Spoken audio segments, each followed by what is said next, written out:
Bienvenue dans la version française de l'épisode 5 de la série Becoming Brigitte par Candace Owens. L'épisode va démarrer dans quelques secondes. Juste avant, je tiens à vous remercier pour vos abonnements, commentaires et partages. Votre soutien est précieux et nous motive à continuer.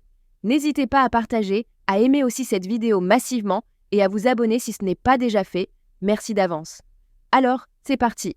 Ok, mesdames et messieurs, bon, on savait que Emmanuel et Brigitte regardaient la série. Ce qu'on a oublié de mentionner en revanche, c'est que tout leur entourage également.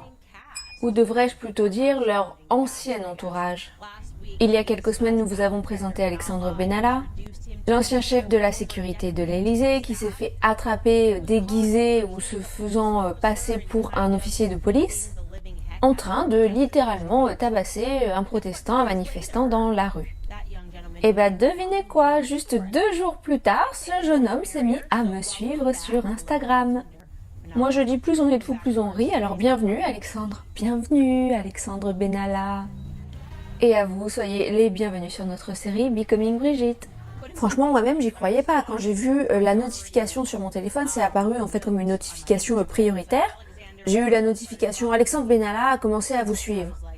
Alors de toute évidence, moi je me suis dit oh, c'est quoi, ça veut dire quoi? Et je suis pas trop sûre de quel était l'objectif de me suivre, étant donné le fait que mon profil Instagram est public. Ce qui veut dire que si tu veux voir ce que je poste, t'as pas besoin d'être forcément abonné à moi, tu peux juste regarder sans être abonné. Donc évidemment, moi ce que j'en conclus, c'est qu'il voulait que je sache qu'il me suivait. Et vous me connaissez les gars, moi je laisse jamais passer une opportunité, donc qu'est-ce que j'ai fait? Je lui ai bien sûr envoyé un message dans ses DM. Je me suis carrément glissée dans ses DM et voilà ce que je lui ai écrit. J'ai dit, je suis très heureuse que tu participes à ma série, est-ce que tu aimerais participer et peut-être avoir ton mot à dire? Et regardez, on voit que ça a été en vue il y a 12 heures. Donc Alexandre Benalla m'a laissé en lu. C'est trop triste, non vraiment c'est trop triste. Après bon je sais pas, on va lui laisser un peu de temps, hein. Peut-être qu'il va répondre, peut-être qu'il va vouloir contribuer à cette enquête. Parce que moi ce que je veux avant tout c'est pouvoir représenter les gens de la bonne façon, de la bonne manière. Nous avons demandé à Brigitte, nous avons demandé à Emmanuel et personne ne veut me donner aucune réponse. Donc nous allons commencer cet épisode avec là où nous nous sommes arrêtés la dernière fois, à savoir Véronique. Et visiblement ça a été vraiment une vraie bombe pour les gens d'apprendre voilà, à propos de ce nouveau personnage dans l'enquête. Vous savez, cette femme qui semblait vraiment être très intellectuelle et qui parle de Chopin et des poètes. Celle qui explique dans cette interview, vous savez, qu'elle avait en fait besoin de cette émission pour défendre les droits des transgenres. Et je veux particulièrement dans cet épisode parler pour commencer de Véronique et notamment quelque chose que nous n'avons pas abordé dans le précédent épisode, notamment une partie de la correspondance qui était quand même assez importante. Donc l'intervieweur demande à Véronique « Vivez-vous seule ?» Et Véronique répond « Je ne suis avec personne, mais j'ai vécu avec une femme. Et je concevais cette union un petit peu dans le style de George Sand et de Chopin. Chopin était probablement un transsexuel. Son style de la mélodie, la façon dont il jouait, rendent les choses évidentes. Je crois que l'image qui a été donnée de Rimbaud et Verlaine, de leur union, est complètement déformée, caricaturée, une image caricaturale qui ne leur correspond pas du tout. Donc cet individu transsexuel qui parle exactement comme Brigitte selon la technologie de l'intelligence artificielle, ce logiciel qui dit qu'il s'agit de la même personne, même si la voix a vieilli avec le temps, elle confirme que la personne a les mêmes tics de langage. Quand elle dit « c'est-à-dire que »,« c'est-à-dire ». Et on apprend dans cette interview que cet individu transsexuel, en tout cas qui s'identifie comme tel, et qui dit dans l'interview qu'elle s'est toujours sentie comme étant une femme, et elle utilise ce prénom Véronique. Et elle avoue dans sa réponse qu'elle a déjà vécu avec une femme. Une union qui ressemblait un petit peu à celle de George Sand et de Chopin. Alors quoi que ce soit que cela signifie, on sait en tout cas que cet individu qui se présente a un ou une partenaire. Quelqu'un avec qui elle partage sa vie, je sais pas trop, pour moi j'ai pas compris trop ce que ça voulait dire.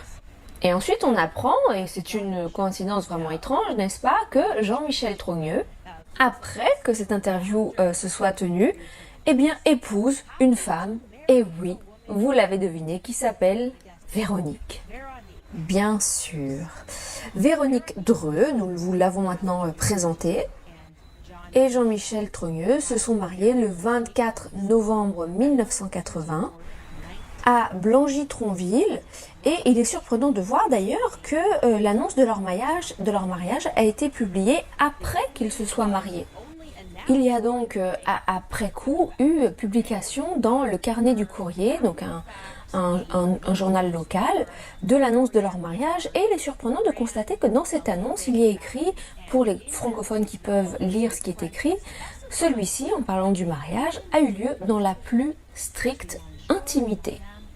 Ah mais attendez, on a déjà entendu ça quelque part, non, ça me dit quelque chose, dans la plus stricte intimité. Ah oui, ça y est, ça me revient. C'est Tiphaine qui a utilisé cette expression quand elle a fait référence à l'enterrement de son défunt père. Père dont nous avons d'ailleurs appris par la suite qu'il n'avait pas été enterré mais incinéré, mais bon, peu importe. C'est ce que Paris Match a rédigé dans son article, que Jean-Louis Auzière avait été inhumé dans la plus stricte intimité. Alors je sais pas pour vous, mais moi je ne connais pas beaucoup de monde qui se marie et qui souhaite que leur union reste célébrée dans la plus stricte intimité. Mais c'est pourtant ce qui s'est passé entre ces deux individus, Véronique et Jean-Michel Trogneux. Et vous ne devinerez jamais qui était le témoin de mariage pour ce mariage. Brigitte Trogneux. Donc là, mon gars, moi je te dis, ces frères et sœurs là, ils sont vraiment hyper proches les uns des autres quand même. C'est quand même surprenant que cette femme qui est donc à l'Élysée actuellement, Brigitte Macron, qui dit être Brigitte Trogneux et qui était si proche de son frère pour être témoin à son mariage, souhaite aujourd'hui couper tous les liens avec ce frère en particulier. Elle a essayé de couper tous les liens quand les journalistes ont commencé à s'intéresser à cette histoire, et pourtant, il est bien enregistré que Brigitte Trogneux était le témoin, le seul témoin d'ailleurs qui a signé pour ce mariage qui a été donc célébré dans la plus stricte intimité. Et donc ce qui est enregistré par la suite, c'est que Jean-Michel Trogneux et Véronique Dreux ont eu un enfant, Jean-Jacques. C'est ce garçon, vous savez, qu'on vous a montré en photo et qui ressemble vraiment, mais trait pour trait, à Emmanuel Macron. C'est vraiment difficile de me faire admettre que ces deux personnes n'ont aucun lien de parenté. Mais pourtant, selon la légende officielle, non, il n'y a aucun lien entre les deux. Il est juste du côté de la famille de Brigitte. Et 2 ans plus tard, Jean-Michel Trogneux et Véronique Dreux ont une fille, Valérie. Et peu de temps après, ils entament une procédure de divorce qui sera prononcée en 1987. Et c'est après que les choses deviennent vraiment intéressantes. Des années plus tard, après le divorce, Véronique se remarie en 1998 avec un homme qui s'appelle Alain de la Simone, qui se trouve être un courtier d'assurance extrêmement important à Amiens. Et ce qui est important de souligner, c'est qu'après son divorce avec Jean-Michel, Véronique monte vraiment de classe. Voilà maintenant qu'elle a beaucoup d'argent et elle commence à vivre un petit peu la grande vie. Une vie qu'elle n'avait manifestement jamais connue avant. Ok, bon, ça peut arriver dans la vie, on peut avoir des changements comme ça et vous devenez beaucoup plus à l'aise. Mais c'est important dans le cadre de cette enquête de souligner qu'elle vit désormais d'une manière qu'elle n'avait jamais vécue auparavant. Donc naturellement, le journaliste Xavier Poussard l'a contacté. Et je trouve que c'est un bon point de départ, parce que si tu es dans le cadre d'une enquête en train d'essayer de déterminer si Jean-Michel Trogneux a fait une transition de genre et est devenu Brigitte Macron, il faut aussi être prêt à accepter des preuves qui indiqueraient en fait que vous avez tort, que votre thèse est complètement fausse, mais jusqu'à présent, tout le monde semble être complètement à sec puisqu'il ne nous donne pas de réponse. Il nous envoie des photos, mais ce sont des photos soit complètement fabriquées ou des photos qui ne viennent de toute évidence, de toute façon, que de Best Image, qui viennent donc de Mimi Marchand et qui sont donc de fait des images auxquelles il ne faut bien sûr pas faire confiance. Parce qu'on sait maintenant que Mimi Marchand a vraiment un long casier judiciaire derrière elle. Elle a été notamment accusée de beaucoup de faux, de nombreuses extorsions, et elle est actuellement dans de gros ennuis. Bon, bref. Donc Xavier Poussard a décidé de prendre contact avec Véronique Dreux. Devinez quoi? Elle a accepté, elle a parlé avec lui. Enfin, quelqu'un dans la famille, dans le clan, si on peut dire, accepte de parler à un journaliste. Nous l'avons contactée sur WhatsApp, elle a accepté d'avoir une conversation, elle a dit ok, fixons un rendez-vous plus tard pour parler. Et ce qu'elle voulait réellement faire, c'était effacer, faire disparaître toutes ces rumeurs à propos de son ex à mari d'il y a des années et des années sur le fait qu'il ait effectué une transition de genre. En l'occurrence, Jean-Michel Trogneux. Et donc je vais vous lire cette partie directement depuis le livre de Xavier Poussard, qui est actuellement disponible sur Amazon, et qui s'intitule Becoming Brigitte. Je veux que vous vous souveniez que Xavier Poussard est quelqu'un de très méticuleux. Il a conservé les enregistrements de chaque personne avec laquelle il a parlé, tout au long de cette investigation de 8 années. Donc dans son livre, il écrit ce qui suit à la première personne.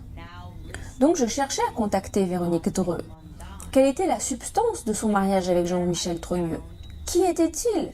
Pourquoi s'était-il séparé?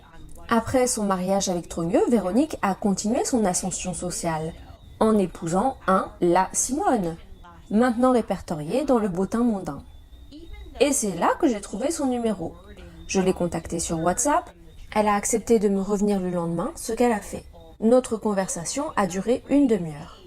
Même si elle répète constamment les formulations souvent entendues de l'entourage Trogneux, comme par exemple « Ces femmes sont folles !» en faisant référence à Natacha Ray et Amandine Roy. Elle a d'abord prétendu qu'elle ignorait quel était l'objectif de cet appel, ce dont il s'agissait. Écoutez, monsieur, je ne sais rien, c'est complètement ridicule parce qu'en plus j'ai 2 enfants avec Jean-Michel. J'ai même vu sur YouTube qu'ils avaient fait un arbre généalogique où il semble sous-entendre que je serais la mère de Macron. Véronique Dreux fait bien entendu référence aux questions soulevées par les internautes à propos de la troublante ressemblance physique entre Emmanuel Macron et Jean-Jacques Trogneux, le fils de Jean-Michel Trogneux. Et elle poursuit l'interview en disant « Écoutez monsieur, moi je suis divorcée de Jean-Michel depuis des années. Écoutez monsieur, moi je me suis remariée, mes enfants sont ici, je ne veux aucun problème. Mais je peux vous dire que Jean-Michel n'est pas Brigitte. Ça c'est ridicule. J'ai eu 2 chocolateries, 2 magasins de chocolat, j'ai eu 2 enfants, ça n'a pas fonctionné. Et je suis retournée vivre avec ma mère et c'est tout.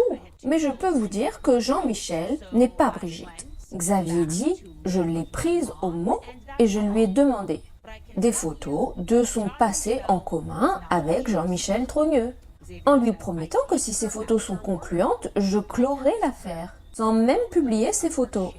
Et là, Véronique Dreux répond, Brigitte m'a demandé de ne pas m'impliquer. Moi, je ne veux pas d'ennui avec mes enfants ou... bon, c'est plus pertinent pour la famille. Ok, donc 2-3 choses que j'aimerais que vous vous souveniez.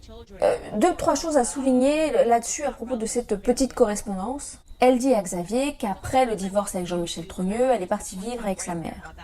Elle souligne également avec insistance que Brigitte n'est pas Jean-Michel Trogneux, mais aussi que Brigitte lui a dit de ne pas s'impliquer. Mais ça c'est quand même assez bizarre parce que tu as donc 2 enfants avec son frère, et pourtant ce n'est pas ton ex-mari, Jean-Michel Trogneux, cette personne avec laquelle tu as été mariée, avec laquelle tu as élevé tes enfants, qui t'a dit quoi que ce soit à ce sujet, qui t'a donné des consignes, mais plutôt ton ancienne belle-sœur. Ok, bon, ça c'est un peu bizarre. Moi, je me serais plutôt attendue à ce qu'elle nous dise « Jean-Michel Trogneux m'a dit de ne pas m'impliquer. Ne t'implique pas là-dedans, ils sont tous fous, par de là. » Ok, bon, mettons ça de côté. Donc, tu as divorcé, tu es allé vivre chez ta mère. Et pour une quelconque raison, tu écoutes ce que Brigitte Macron te dit de faire. Alors que ça aurait peut-être dû être ton ex-mari, que tu n'as d'ailleurs pas du tout mentionné dans cette interview. Ok, donc revenons à la conversation de Xavier Poussard, la conversation où il parle de lui à la première personne dans son livre. Quand moi, Xavier Poussard, je lui dis qu'elle devrait demander des comptes à Brigitte Macron. Parce que c'est quand même à cause de son silence que sa photo, ainsi que la photo de ses enfants, celle de Jean-Jacques en particulier, circule de la sorte sur les réseaux. Et là, elle me coupe, et de façon inexplicable. Et aussi, je connais le père de Macron. Bon, je le connais pas très bien, mais il était chirurgien à l'hôpital d'Amiens. Mais par contre, je connaissais pas Emmanuel Macron. Nous, on vivait à Toulon et je le connaissais même pas. Je l'ai vu pour la première fois au mariage de ma fille. Et là, j'entends quelqu'un d'autre sur la ligne. Véronique s'arrête, visiblement embarrassée, comme si elle était allée trop loin. Elle se ressaisit et me demande « Mais comment vous appelez-vous » Fin de la conversation. Donc on découvre dans cette conversation que quelqu'un d'autre était dans la pièce, ok ? Elle dit d'abord dans un premier temps « Ok, je suis d'accord pour parler avec vous » et ensuite il y a quelqu'un dans la pièce, quand elle a eu cette conversation avec Xavier Poussard, qui l'a arrêtée quand elle a donné une information qui semble aléatoire mais pourtant très intéressante, le fait qu'elle connaissait le père d'Emmanuel Macron, mais qu'elle ne savait rien du tout à propos d'Emmanuel Macron, jusqu'à ce qu'il apparaisse au mariage de sa fille Valérie. Et bien sûr, inutile de dire qu'elle n'a jamais fourni à Xavier Poussard aucune photo de son ex-mari ou de leur mariage strictement privé, quoi que ce soit qui aurait pu immédiatement dissiper toutes ces rumeurs. De toutes ces années manquantes, pour ainsi dire, de sa vie et de celle de Brigitte Macron. Des photos qui auraient tout simplement mis un terme à tout cela, mais ils n'ont jamais été prêts à faire ça.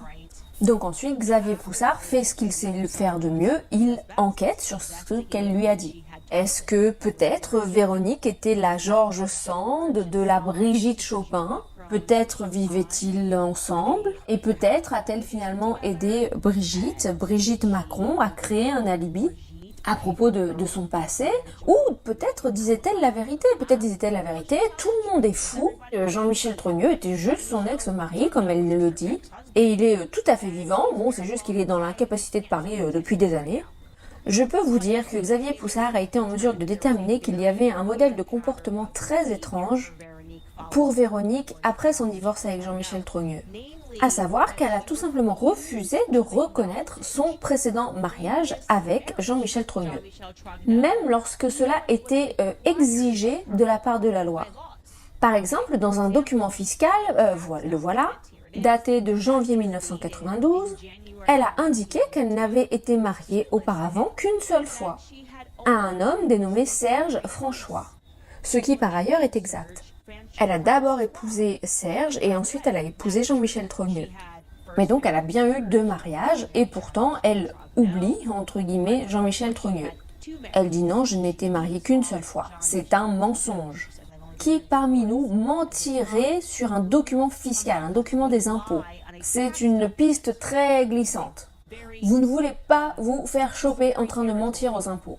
Et pourtant, elle l'a fait. Elle a complètement supprimé un de ses 2 mariages.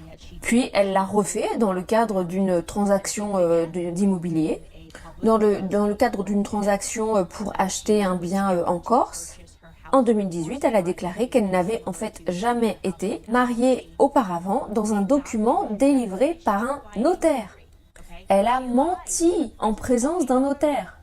Une fois encore, elle a supprimé son mariage avec Jean-Michel Trogneux, qui lui donnait l'ordre de prétendre de faire semblant qu'elle n'avait jamais été mariée à Jean-Michel Trogneux. Sur 2 documents légaux, elle l'a juste effacé, supprimé du reste de sa vie. Xavier Poussard a également pu déterminer qu'elle lui avait menti lorsqu'ils avaient échangé par téléphone, quand elle a dit qu'après le divorce, elle était partie vivre avec sa mère. Il a été capable de retrouver des documents qui lui ont en fait révélé qu'elle était allée vivre dans un appartement à Amiens qui appartenait au père de Jean-Michel Trogneux.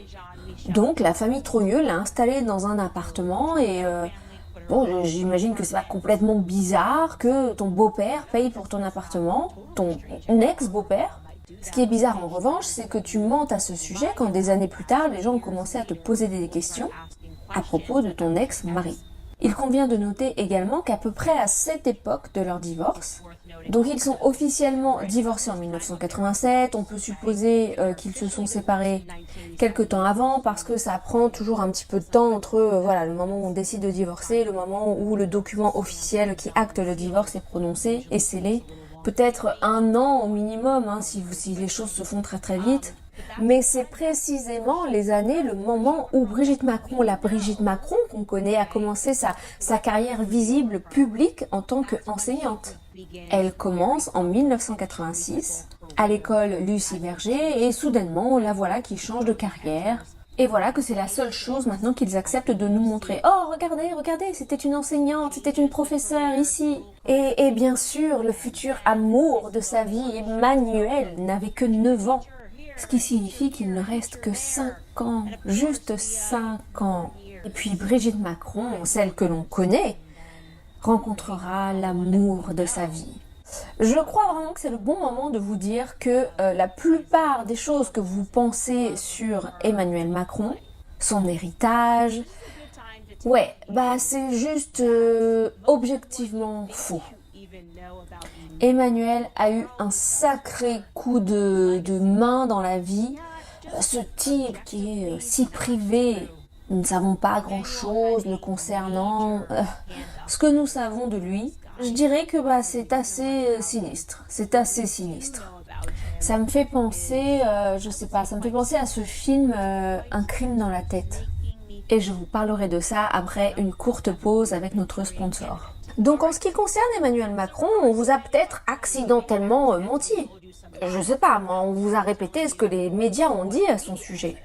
Et les médias ont vraiment raconté des histoires sur son compte, le dépeignant comme un petit virtuose de Mozart, très en avance sur son temps, je ne sais pas, racontant ses histoires pour faire avaler que cette histoire qui est en fait, disons-le, une histoire de pédophilie, et qui peut, par ailleurs, je le précise, encore être poursuivie en justice jusqu'à la fin de cette année. C'est quand même assez intéressant. Mais oui, bon, la presse a dit à tout le monde qu'il était juste un écrivain incroyablement doué. Il aimait aussi jouer du Chopin pour Brigitte au piano. Ok, cool. D'après Xavier Poussard, dans son livre, en 2020, le mythe de l'écrivain Macron a définitivement été complètement démystifié par un journal. Comme il écrivait, vous savez, ses romans et que Brigitte n'arrêtait pas de parler de sa passion pour l'écriture. Bref, pour la faire courte, ils ont réalisé que non, c'est pas vrai. Et vraiment, ils ont créé cette image de lui parce qu'ils voulaient que le public croie qu'il était vraiment ce génie qu'il dépeignait et que donc de ce fait, il méritait d'être soudainement dans ce milieu politique, qu'il avait eu ce passé où il était vraiment un petit génie. Et comme je vous l'ai dit, ça ne pourrait pas être plus éloigné de la vérité. La vérité, c'est que la vraie histoire d'Emmanuel Macron est plus du genre fais semblant jusqu'à ce que tu y arrives. Comme nous l'avons déjà souligné à plusieurs reprises, pas grand-chose sur son enfance. On sait que sa mère était responsable du programme de réassignation sexuelle à la sécurité sociale. Son père aurait été psychiatre, mais selon Véronique, elle n'avait aucun souvenir d'Emmanuel ayant été à ses côtés. Sa grand-mère, Manette, dont nous savons avec certitude qu'elle était impliquée dans son enfance, c'est la seule dont il parle affectueusement, ou même la seule qu'il mentionne quand il s'agit de parler de son enfance. Nous savons aussi que mamie avait un certain don, un certain goût pour les livres centrés sur la pédophilie. Ça, c'était vraiment le truc de mamie. Qu'est-ce que tu veux y faire? Elle aime ces livres pédophiles. Elle est juste du genre, on parle de pédérastes dans ce livre? Ah bah ça c'est super. Est-ce que nous allons reparler d'André Gide? Revenir sur tous ces passages abominables? Eh bien moi, mon petit-fils et moi, on partage ça, on a ça en commun. Comme je l'ai dit, nous avons appris qu'il était un peu un solitaire, il n'avait pas beaucoup d'amis, ses copains, les seuls qu'il avait, ou les seuls qui se souvenaient de lui, ne savaient même pas ce que ses parents faisaient dans la vie. Eh bien, selon le livre du Wall Street Journal, The Calculator Rise of Macron, c'était la famille Rothschild, la banque Rothschild, qui avait tout à voir avec son CV. Et curieusement, Xavier Poussard avait découvert que la banque avait commis une erreur interne dans ses documents lorsqu'elle avait répertorié Macron, qui, rappelons-le, est censé être né à Amiens, étant né à Paris. Et ils ont commis cette erreur sur plusieurs documents. Je vais vous en montrer quelques-uns. Et ce qu'il y a, c'est que ces trucs n'arrivent pas de se reproduire sans cesse. Il nous est dit dans la biographie officielle qu'il serait né à Amiens, et puis ensuite on a l'ancien maire d'Amiens qui dit non, il est tuquet-toi, Macron, il est du Touquet. Et voilà que maintenant nous avons les Rothschild qui rapportent qu'il est né à Paris. Et en fait on ne sait pas ce qui est vrai et ce qui est faux, vraiment on ne le sait pas.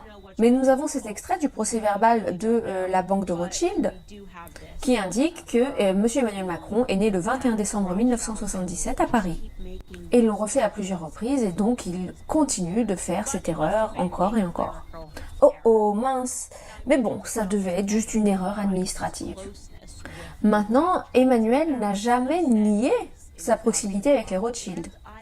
En fait, il a même dit ça en 2012 et je cite: J'avais un passé très inintelligible. Personne ne pouvait me comprendre si ce n'est les Rothschild. Ok, et quand il est devenu le conseiller économique du président François Hollande, il a dit que David de Rothschild, je cite, il est au courant de mon engagement. Je suis sa couverture. Quand la gauche sera au pouvoir, je serai son protecteur. Hein? Quoi? Qu'est-ce que tu racontes? On parle de quoi là? Qu'est-ce que tu racontes, Emmanuel Macron? Tu vas être son protecteur quand tu arriveras au pouvoir? Et je vais vous lire ce passage concernant son ascension au sein de la banque de Rothschild, parce qu'apparemment son ascension ne faisait aucun sens à ses collègues. Ceci est tiré du livre de Xavier, je cite: Au sein de la banque, les progrès d'Emmanuel Macron en ont surpris beaucoup. Sarah Harfouche explique qu'il avait, je cite, qu'il avait été identifié comme une personnalité très singulière avec beaucoup de contacts. Et Sophie Javari, qui l'a formé chez les Rothschild, la banque, rapporte qu'il avait des contacts de très haut niveau pour nos dossiers qui étaient en lien avec l'État. Fin de citation. Selon elle, ses collègues les plus expérimentés ont été surpris par, je cite, ses soutiens au plus haut niveau de la société, notamment de la part de David de Rothschild et de son bras droit François, qui lui permettait occasionnellement de, je cite, contourner sa hiérarchie immédiate. Ce soutien lui a permis de devenir, à l'âge de 32 ans, le plus jeune directeur associé de l'histoire de la banque. Même si, selon d'autres salariés, il était un piètre technicien. Je cite, Macron n'y connaît vraiment pas grand-chose. Je cite, en réunion, on rigole. Et on se dit, ah, encore une pépite de Macron. Selon d'autres confidences, des membres de la banque de Rothschild et des exécutifs de la banque, un journaliste confirme une très vive amertume suscitée par sa promotion très accélérée. Je cite, chez Rothschild, il a la réputation de ne jamais avoir fait d'équation. Il ne savait même pas ce qu'était l'EBITDA, qui est l'outil qui permet quand même de mesurer la rentabilité d'une entreprise. David de Rothschild a dû violer les termes de la banque pour pouvoir le nommer associé. Ok, donc imaginez-vous un associé de la banque de Rothschild qui ne sait même pas ce que l'abréviation EBITDA veut dire. Je veux dire, bon, moi je suis pas une institution financière, hein, mais bon, savoir ce que c'est le bénéfice avant intérêt et avant les impôts, c'est quand même un peu basique et il ne savait même pas ce que c'était. Et donc forcément, les gens qui étaient autour de lui, qui évoluaient autour de lui à de Rothschild, ont regardé son ascension et étaient forcément un peu amers parce qu'ils savaient que David de Rothschild avait vraiment la main mise dans cette affaire. Vous pouvez tout à fait lire à propos de cette histoire dans le livre du Wall Street Journal. Tout cela à propos du passé vraiment ambigu de Macron et tous les gens dans l'entourage qui n'ont pas compris comment il avait été propulsé à ce niveau dans la banque. Et par ailleurs, cette élévation, si je puis dire, est arrivée avant même qu'il arrive à la banque. Ça a déjà commencé à l'école. Donc on nous a dit que c'était un Mozart, hein, n'est-ce pas? Ce gosse, non, il avait quelque chose, il était tellement brillant. Et donc vous allez trouver le point suivant un petit peu bizarre. En 2002, quand il n'avait que 25 ans, Emmanuel Macron a été accepté à l'ENA.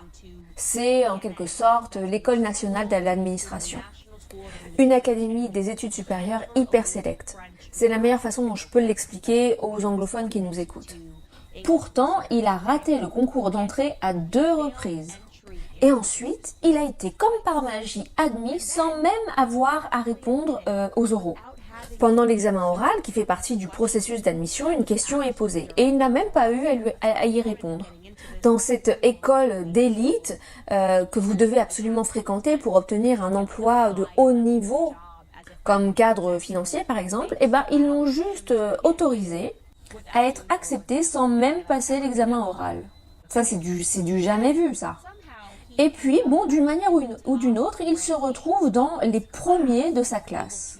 Il se retrouve classé dans le top des élèves de sa classe et il peut devenir inspecteur général des finances. Ses collègues de classe savaient, ils savaient que c'était un idiot, que ce classement était clairement truqué. Et il y a même eu une réaction assez importante de la part des étudiants de sa classe à cette époque-là. Ils se sont littéralement mobilisés contre la fraude des résultats. Ce qui a conduit par la suite à ce que le Conseil d'État interviennent et décident d'annuler le classement des écoles pour cette année-là. Pour la première fois dans l'histoire de l'école, non mais est-ce que vous pouvez imaginer ça? C'est comme un programme de la NBA où genre, ah non, ce gamin c'est trop un idiot, je sais même pas comment il est arrivé ici. Et puis quand le classement sort, ah non, en fait c'est le gars le plus intelligent de la classe. Alors là ils se sont dit non, mais il se passe quoi là? De toute évidence, c'est truqué, c'est complètement truqué. Et donc ils ont impliqué le Conseil d'État dans l'histoire. Et puis ils ont dit, bah vous savez quoi? On n'a qu'à dire que bon, y a pas de résultat cette année. Genre, à quoi? Un petit point rapide à ce sujet, au fait, c'est qu'en 2021, quand Emmanuel Macron était donc président, il a décidé d'annuler l'ENA. Il a dit non, mais en fait, nous avons besoin de plus de diversité dans le monde de la banque, de la finance. Donc, devrait même pas y avoir ce programme. C'est complètement ridicule, c'est fou, il nous faut plus de diversité. Ouais, d'accord, ok mon pote, je suis sûre c'est de ça dont il s'agit. Et peut-être que dans toute ta carrière, tu as été préparé pour ce moment où tu es devenu président de la France. Alors qu'en réalité, la seule chose que tu es, qui est la seule chose que nous pouvons vérifier, c'est que tu es un étudiant en théâtre et que donc tu sais comment jouer la comédie, tu sais comment faire semblant. Faire semblant que c'est toi le président de la France alors qu'il y a clairement quelqu'un derrière toi qui t'a dirigé pendant toute ta vie. Un autre point étrange, c'est que lorsqu'il a été admis à la banque de Rothschild, en 2008, il était censé avoir rendu public un ordre du ministre qui lui accordait une dérogation au service civil obligatoire. Pour une raison quelconque, il a été exempté. Donc il n'a même pas eu à réinstaurer cette formalité lorsqu'il a ensuite quitté la banque et qu'il a magiquement été nommé dans l'équipe du président de la République François Hollande en tant que conseiller économique. Mais quoi? Le vice-président du Conseil d'éthique juridique de l'État a fait une déclaration à ce sujet. Il a fait remarquer qu'il n'avait jamais rien vu de tel. Il n'avait jamais vu qui que ce soit bénéficier d'une exemption à ce sujet, sans avoir à passer par certaines étapes obligatoires. Et je suis sûre que, tout comme les autres étudiants de l'ENA, n'avaient jamais vu quelqu'un qui, ne pouvant même pas avoir le niveau pour entrer dans l'école, qui clairement n'était pas le premier de la classe, a finalement fini par être récompensé, et dont on a dit ça c'est l'enfant le plus brillant de la classe. Ils étaient outrés, et ils avaient raison d'être outrés. Et les gens qui travaillaient à la banque de Rothschild étaient également outrés par ce gars qui savait même pas c'était quoi les bidas. Alors qu'en fait, on dirait que c'est un idiot. C'est un idiot.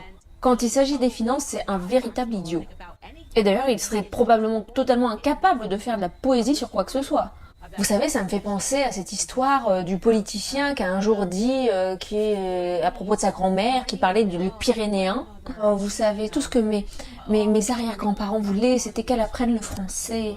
Parce qu'elle parle que le pyrénéen, et puis ce politique à côté qui le regarde genre, mais attends, c'est même pas une langue le pyrénéen. C'est pour ça que j'ai dit que ça me faisait penser à ce film Un crime dans la tête. Maintenant, concernant la famille de Rothschild, il y a tellement de choses que je pourrais dire ici, mais je ne veux pas que cet épisode soit coupé sur YouTube.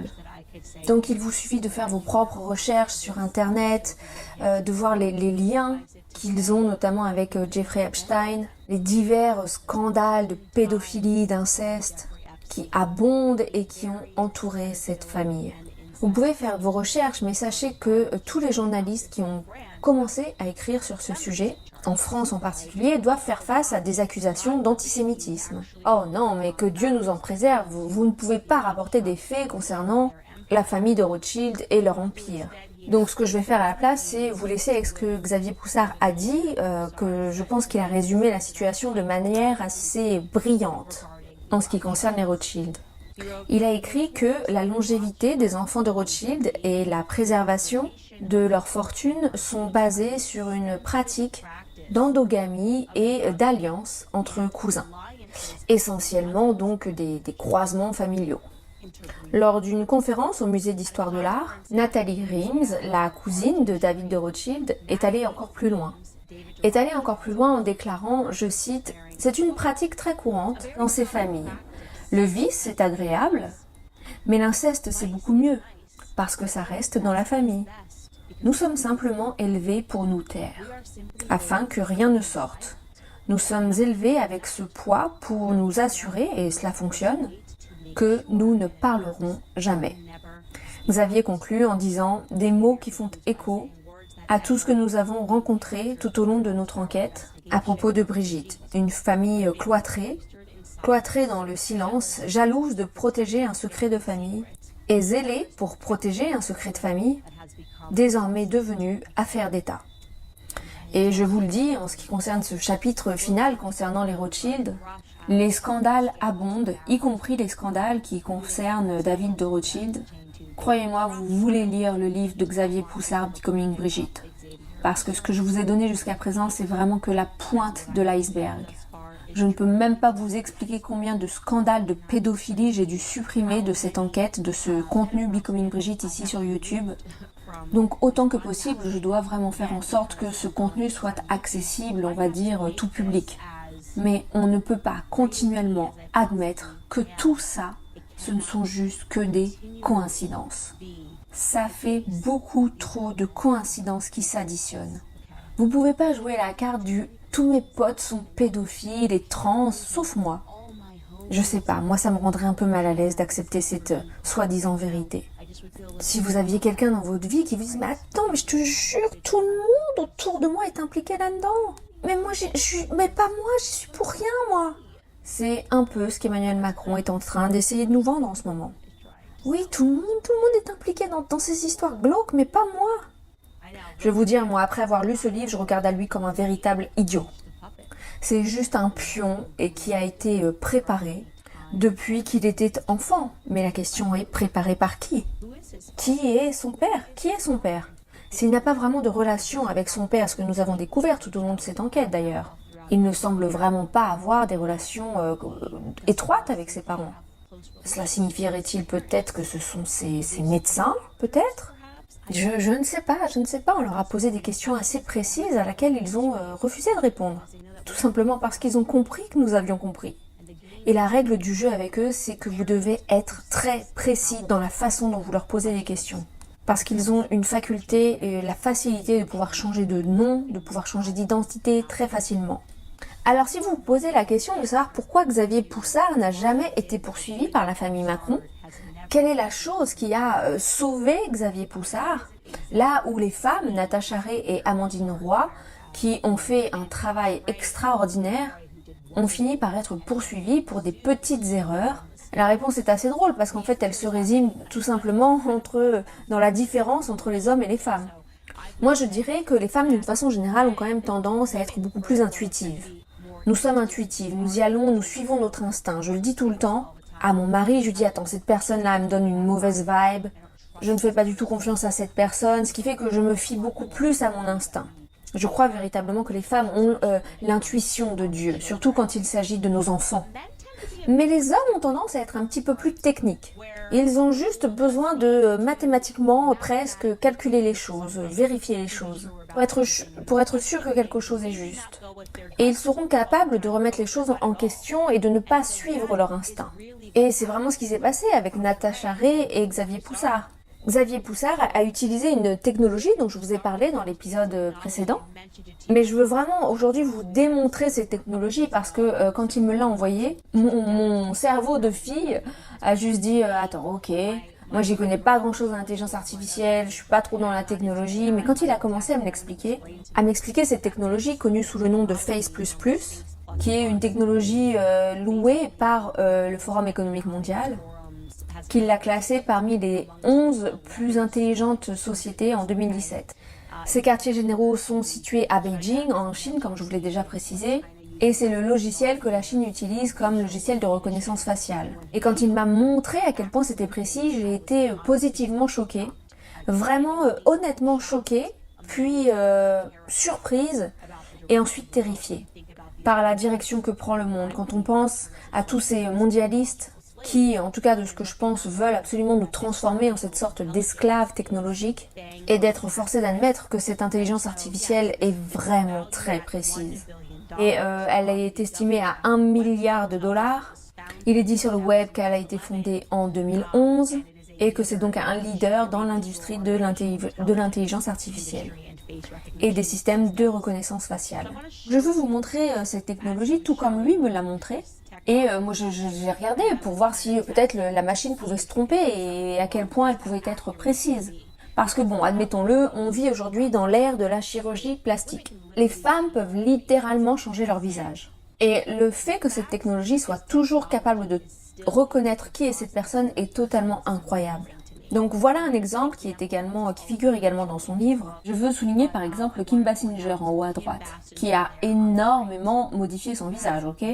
Bien la machine ne se trompe pas, ça regarde le truc et ça dit non, ça c'est toujours Kim Basinger. Donc ça vous sort un pourcentage et ça vous dit que vous entrez dans la gamme des certitudes des 75% et quand vous obtenez plus de 70%, c'est que vous êtes très élevé dans la certitude que la personne est la même. Je vais vous montrer que la machine est même, le logiciel est même capable de prendre une photo d'enfance qui, même si cela peut faire un petit peu diminuer le taux de reconnaissance, et donc ne vous amenant ainsi pas dans la gamme des 70+%, mais plutôt dans la gamme des 60+%, le logiciel est toujours capable de déterminer si oui c'est cette personne ou pas. Donc vous voyez des personnages, vous voyez Shirley Temple, vous voyez Hillary Clinton. Elle, son visage n'a pas trop changé depuis l'époque où elle était enfant, donc forcément le taux de pourcentage est plus élevé. Donc en haut là-bas, bien sûr, vous avez la princesse Diana, vous avez la reine. Et donc ce logiciel est dans la mesure, malgré le temps qui passe et l'âge qui vieillit, ce logiciel est capable d'identifier si c'est la même personne ou pas. Ce qui est incroyable, comme je vous l'ai dit. Ce qui est, d'ailleurs, je vais vous dire, la raison qui, pour moi, si j'avais dû parier sur quelqu'un, moi j'aurais parié sur Natasha Ray. Sur elle et son instinct qui, lorsqu'elle a vu cette photo pour la première fois, la photo d'André Louis à son mariage et qu'elle a découvert qu'il avait un cousin qui s'appelle Jean-Louis. Donc ok, si on regarde la photo, on voit que sur la gauche là, c'est évidemment la photo de mariage avec le marié et à droite c'est son cousin qui s'appelle Jean-Louis. Donc ça, pour moi, c'est des personnes. Moi, j'aurais pensé que ça c'était la même personne. Et Natacha, quand elle a vu la photo, elle a dit ah non, attends, moi je pense que la personne sur la photo c'est bien ce type-là. Et je pense clairement qu'il se moque de nous. Et franchement, si moi j'avais juste regardé la photo et que j'aurais fait confiance à ce que mes yeux voyaient, j'aurais totalement co-signé ce que Natasha Ray pensait. Mais Xavier Poussard et Natacha a pensé ça, elle l'a écrit, elle l'a dit, et donc c'est la raison pour laquelle elle a été poursuivie pour diffamation. Mais Xavier Poussard, lui, au contraire, a passé ces deux photos à l'analyse de son logiciel, et l'analyse a conclu que non, c'est pas la même personne. Dans Face++, c'est revenu avec le taux de 52%, ce qui est très bas. Et donc il a dit bah ok, là il m'a manqué un bout d'histoire, j'ai raté quelque chose, j'ai manqué quelque chose. Et je vais me fier à la technologie. Si la technologie me dit que ce sont là deux personnes distinctes, alors je vais m'y fier, même si c'est deux personnes qui sont cousins germains se ressemblent vraiment énormément. Et bien sûr, nous avons ensuite appris, comme nous l'avons dit dans un épisode précédent, que oui, il s'agit bien d'une personne différente. Que Jean-Louis Osière était bien un cousin germain et qu'il n'était pas la même personne que celle qui est photographiée là. Et c'est la raison pour laquelle elle a été poursuivie pour diffamation à nouveau. Il n'attaque pas sur le fond du problème. Il n'attaque pas sur le fait, l'allégation que Brigitte ait fait une transition de Jean-Michel Trogneux à Brigitte. Mais ils ont attaqué une erreur qui peut se produire lorsque vous faites une enquête de cette ampleur sur une histoire pareille. Et que tout le monde refuse de vous donner des réponses.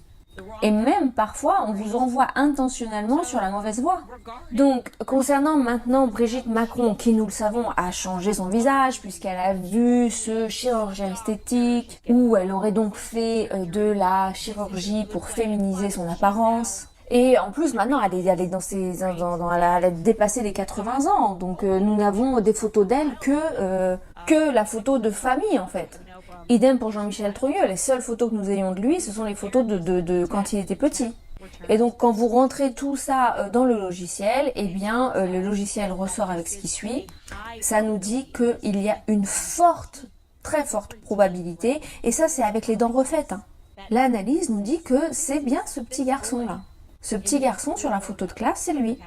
Le résultat selon les photos choisies revient de normal à élevé. Et ça, c'est juste sur la base de la seule photo presque que nous ayons de cette photo de classe. Avec des années de ravalement de façade qui séparent les deux images. On compare aussi, voilà, il y a la photo avec ses anciennes dents que vous voyez en haut et avec les nouvelles photos. Et vous voyez que les résultats sont même encore plus élevés avec les nouvelles photos. Et ça, ces photos, c'est des photos où elle a eu vraiment un ravalement de façade, comme j'ai dit, effectué par le magicien de la féminisation, le magicien de la communauté transgenre, de la chirurgie esthétique. Ce gars qui peut faire de vous une femme. Vous savez, celui qui a dit qu'il vous regardait aux femmes comme étant de l'argile. Donc, il est absolument certain que ça, c'est Brigitte Macron. Ce petit garçon est devenu Brigitte Macron. Il est également certain que la femme sur la photo de mariage, donc Brigitte Trogneux, qui a épousé André Louis, n'est pas la première dame Brigitte Macron. Les probabilités reviennent comme étant faibles. Faibles que ces deux femmes soient la même personne.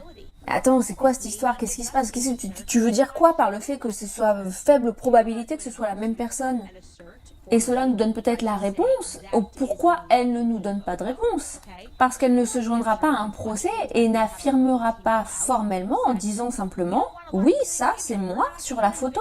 Elle ne répondra pas non plus aux questions que notre équipe juridique leur a sorties. Vous savez, nous, on veut pas mentir. Tout comme Xavier, on n'est pas là pour répandre du mensonge. Ça me ferait pas du bien, hein, vous savez, ça n'aiderait pas au fait que mon audience, les gens qui m'écoutent, aient envie de revenir m'écouter si je racontais des histoires. Alors aidez-moi à vous aider, tout simplement, Brigitte. Est-ce que c'est vous sur la photo? Et comme vous le savez, elle ne veut pas répondre à cette question. Et si nous nous tournons vers l'évidence de l'intelligence artificielle, eh bien la raison pour laquelle elle ne veut pas répondre et qu'elle ne répondra pas, c'est parce que ce n'est pas elle sur la photo. C'est quelqu'un d'autre, et ce quelqu'un d'autre, c'est Brigitte Trogneux. C'est très surprenant quand même, parce que Jean-Michel Trogneux, censé avoir participé à ce mariage, il n'y a aucune photo, on ne le voit pas. Parce que, souvenez-vous, toutes les photos où apparaissent Jean-Michel Trogneux et les autres ont été détruites. À part ces deux malheureuses photos du pauvre André Louis, et puis la même chose pour Brigitte. Et donc, nous constatons avec regret que malgré toutes les photos qui devraient être mises à notre disposition, nous ne pouvons pas mettre la main sur des photos d'école. Des photos d'école. Ils veulent pas les donner, ils les donneront pas, ils disent non, il n'y a rien qui existe. Elles n'existent pas, elles ont juste été supprimées. On vient tout simplement de supprimer une personne entière. Et en ce qui concerne la fameuse photo de la communion que nous avons regardée et avons immédiatement déterminé qu'elle ne ressemblait pas du tout à Brigitte Macron, eh bien, le logiciel nous fournit cette réponse. Non, ça n'arrivera pas. Non, pas la même personne. Ok, donc qu'arrivons-nous à discerner de tout ça? Ce que nous discernons de cela, c'est que les photos que Mimi Marchand, vous savez, Best Image Agency, qui est super en contact avec les gangsters, fait vraiment le taf en s'assurant que tous les scandales de pédophilie n'atteignent jamais la presse, ces scandales de pédophilie abjects et abominables. Elle empêche vraiment que cela n'atteigne la presse, étant la papesse des médias de célébrité, celle sans laquelle rien ne se publie. C'est à travers elle que tous les producteurs de films documentaires, autobiographiques, biographiques sur le couple présidentiel doivent passer pour obtenir la moindre image. Et quand enfin ils arrivent à obtenir quelques images, il y a quand même pas mal de temps qui s'est écoulé entre les premières images et les autres. Et en plus, il n'y a pas beaucoup de photos, il y a ces pauvres photos dont on a déjà discuté, donc celle de son enfance et puis celle de son prétendu mariage. Eh bien, je vais vous dire que le logiciel chinois approuvé par le World Economic Forum comme étant l'un des meilleurs logiciels dans le paysage actuellement nous disent que ces deux images ne sont pas la première dame actuelle. Que devons-nous penser de tout cela? Que devons-nous penser de tout cela?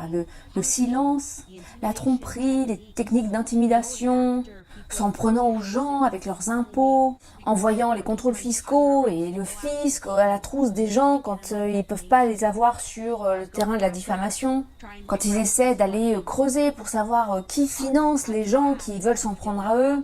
Nous, par exemple, comme je l'ai partagé auparavant, notre interview avec Xavier Poussard a carrément été retirée de YouTube, pour des raisons vraiment étranges exigeant la censure, accusant Xavier Poussard d'antisémitisme au sujet d'un article qu'il a écrit qui n'avait par ailleurs, mais rien à voir en quoi que ce soit avec cette histoire. Il s'agissait d'un article écrit il y a genre 5 ans à propos du pouvoir en France, de ceux qui contrôlent les médias en France. Et donc ils s'en sont pris à lui pour antisémitisme alors qu'il n'a même pas mentionné que ces gens étaient juifs. Il n'a fait qu'écrire le nom des personnes qui, selon lui, ont tout le pouvoir en France. Donc ils vont aller rechercher tout ce qui est possible au lieu de juste on demande quoi? Juste nous montrer des photos de la vie, des photos du mariage, de votre vie mariée avec André Louis. Est-ce que ça aussi, vous allez nous dire que ça a également été détruit, que ça a mystérieusement disparu? Ou devons-nous tout simplement peut-être en déduire que la personne qui vit actuellement au palais de l'Élysée, la personne qui a clairement préparé le président, cette personne n'a pas été si honnête sur son passé. Emmanuel Macron n'est pas le génie virtuose tel qu'il a été présenté au public. Et peut-être que Brigitte Macron et Jean-Michel Trogneux. Jean-Michel Trogneux qui, pendant sa transition, moi c'est l'image que je vois là dans ma tête. Et je serais vraiment heureuse de pouvoir corriger ça si j'ai tort. À nouveau, je vous le répète. Je sais pertinemment qu'à l'Élysée, vous êtes en train de regarder cet épisode. Alors s'il vous plaît, répondez juste par oui ou par non à nos 21 questions.